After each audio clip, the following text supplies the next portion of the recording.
दावे वादे और ऑपरेशन सब बेकार। कच्चे के डाकुओं ने एक और माँ से उसका लख्त जिगर छीन लिया। ਮਾਂ ਵਾ ਤੇ ਤੜਪ ਰਹੀ ਆ ਕਿ ਜਿਹੜੀ ਮਾਂ ਸ਼ਾਮ ਨੂੰ ਆਪਣੇ ਬੇਟੇ ਦਾ ਇੰਤਜ਼ਾਰ ਕਰਦੀ ਸੀ ਤੇ ਖਾਣਾ ਆਪਣੇ ਬੇਟੇ ਦੇ ਨਾਲ ਖਾਂਦੀ ਸੀ।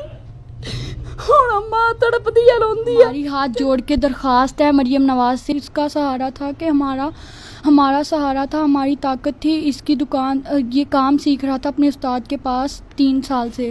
अब ये सीनियर हो गया था और ये अब काम सीख रहा था। इसका उस्ताद ने इसको लेकर गया है सुबह को कच्चे के इलाके, सिंध के इलाके। हमारा आखिरी बार से कॉल की, हमने कहा तुम कब तक आ रहे हो? कह रहा मैं आधे घंटे तक आ रहा हूँ मुस्कान। तो हमारी मरियम नवाज से अपील है कि हमें इंसाफ दिलाया जाए। हमारे घर का वाहिद सहारा था। मेरे वालिद को चोट लग गई है, 13 साल से वो मजदूर है, वो कमा नहीं सकते। मेरा एक ही भाई था जो सहारा था हमारा, मेरे माँ बाप का हमारा सहारा था। बहुत बेदर्दी से मेरे भाई को शहीद किया गया है। पुलिस ने कुछ नहीं किया, पास खड़ी थी, उसके पास खड़ी थी, ना उनको कुछ कहा है, सिर्फ देखते रह गए हैं। मेरे भाई को जब उन्होंने शहीद किया, सहारा वाहिद वो था घर का। हम 3 बहनों का सहारा वो था। वो अब उसने दुकान डालनी थी तो हमारा उसने सहारा बनना था। हमारी हाथ जोड़ के दरख्वास्त है मरियम नवाज से कि हमें इंसाफ दिलाया जाए। मेरा बेटा मैनू बहुत ज़्यादा प्यारा सी।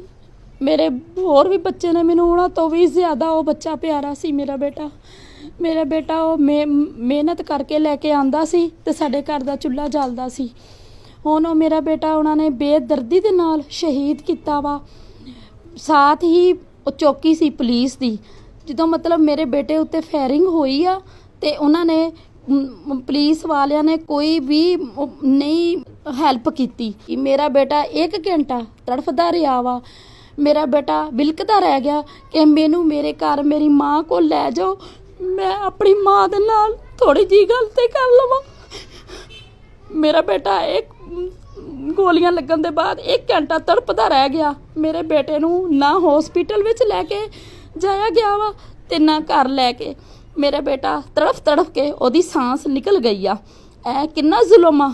एक मामा दे एक माँ दी गोद खाली कर दित्ती आ कि ਜਿਹੜਾ ਬੱਚਾ ਪੂਰੇ ਘਰ ਦਾ ਸਰਬਰਾਹ ਸੀਗਾ, ਘਰ ਦਾ ਰੋਜ਼ਗਾਰ ਉਹਦੇ ਸਿਰ ਤੇ ਚੱਲਦਾ ਸੀ ਤੇ ਉਹ ਬੱਚਾ ਉਹਨਾਂ ਨੇ ਛੀਨ ਲਿਆ ਵਾ। ਮੇਰੇ ਸ਼ੋਹਰ ਜਿਹੜੇ ਨੇ ਮਜ਼ਦੂਰ ਨੇ 13 ਸਾਲ ਤੋਂ ਤੇ ਉਹ ਕੋਈ ਵੀ ਕੰਮ ਨਹੀਂ ਕਰ ਸਕਦੇ। 3 ਮੇਰੀਆਂ ਬੇਟੀਆਂ ਨੇ, ਉਹ ਜਵਾਨ ਨੇ ਮੇਰੀਆਂ ਬੇਟੀਆਂ ਤਿੰਨੋਂ ਹੀ। ਤੇ ਮੇਰੀਆਂ ਬੇਟੀਆਂ ਰੋ ਰਹੀਆਂ ਨੇ, ਤੜਪ ਰਹੀਆਂ ਨੇ, ਰਾਤ ਨੂੰ ਸ਼ਾਮ ਨੂੰ ਆਪਣੇ ਭਾਈ ਦੀ ਰਾਹ ਦੇਖ ਰਹੀਆਂ ਨੇ ਕਿ ਸਾਡਾ ਭਾਈ ਹੁਣ ਆ ਰਿਹਾ ਵਾ। ਮਾਂ ਵਾ ਤੇ ਤੜਪ ਰਹੀ ਆ ਕਿ ਜਿਹੜੀ ਮਾਂ ਸ਼ਾਮ ਨੂੰ ਆਪਣੇ ਬੇਟੇ ਦਾ ਇੰਤਜ਼ਾਰ ਕਰਦੀ ਸੀ ਤੇ ਖਾਣਾ ਆਪਣੇ ਬੇਟੇ ਦੇ ਨਾਲ ਖਾਂਦੀ ਸੀ। ਹੁਣ ਮਾਂ ਤੜਪਦੀ ਆ, ਰੋਂਦੀ ਆ ਕਿ ਮੇਰਾ ਬੇਟਾ ਕਿੱਥੇ ਚਲਾ ਗਿਆ, ਮੇਰਾ ਬੇਟਾ ਜਿੱਥੋਂ ਵਾਪਸ ਹੀ ਨਹੀਂ ਆਣਾ ਮੇਰਾ ਬੇਟਾ। ਮੇਰੀ ਮਰੀਮ ਨਵਾਜ਼ ਦੇ ਕੋਲੋਂ ਅਪੀਲ ਆ ਕਿ ਮੈਨੂੰ ਇਨਸਾਫ ਦਿੱਤਾ ਜਾਵੇ, ਮੇਰੇ ਬੇਟਿਆਂ ਦੇ ਕਾਤਲਾਂ ਨੂੰ ਪਕੜਿਆ ਜਾਵੇ, ਉਹਨਾਂ ਨੂੰ ਉਹਦੇ ਕੀਤੇ ਦੀ ਸਜ਼ਾ ਦਿੱਤੀ ਜਾਵੇ।